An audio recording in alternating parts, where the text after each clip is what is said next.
We got the HT Autos rear spats.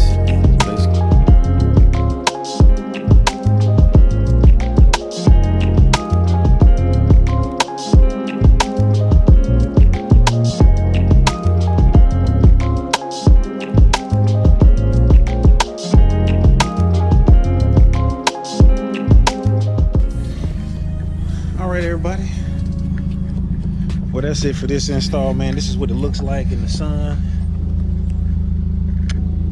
No gaps. Looks pretty good back there. Look at that, man. Along with the rear diffuser, it looks good. Make sure you like, subscribe, hit that bell notification so you get notified whenever I put out a video, and your boy will see y'all on the next video. Peace.